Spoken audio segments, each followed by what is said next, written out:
be the salt and the light of the world. My dear brothers and sisters, Jesus used two very simple but meaningful things to describe our calling in life: salt and light. Salt is small and often unseen, but without it, food becomes tasteless. Similar to salt, light is also simple, but even with a single flash of light, we can drive away the darkness.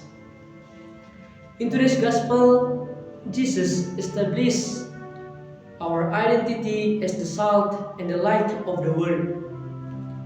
Salt does not only give flavor, but also preserves food so that it does not spoil quickly.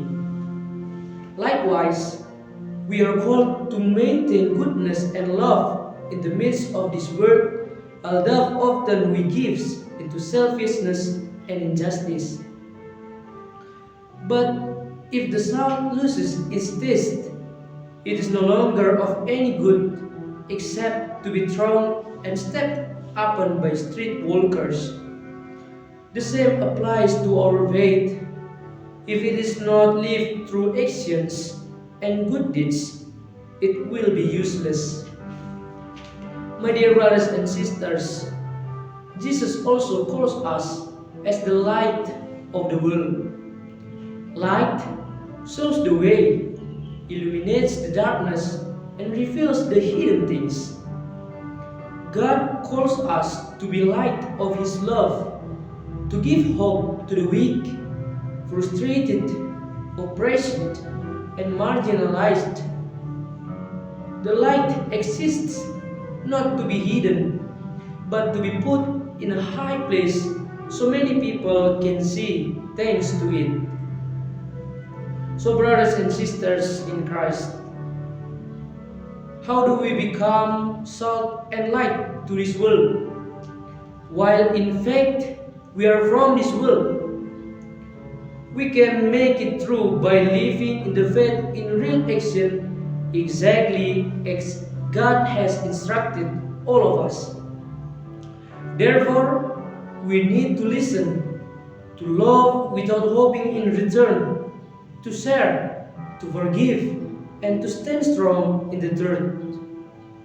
This is what we hope to be amplified and deepened in the 7th Diocesan Synod of Medan Archdiocese that is currently live. The Church in Medan is called to reflect upon the theme similar to the gospel message, to listen one another and to the voice of the Holy Spirit, to strengthen the faith and to proclaim the gospel joy. Dear brothers and sisters, today God's word challenges us to ask ourselves, has our life been the salt that gives flavor and preserves goodness instead of becoming tasteless and not influential at all? Have we become the burning light that chases away the darkness instead of being a dim one because of our anxiety and self-centeredness?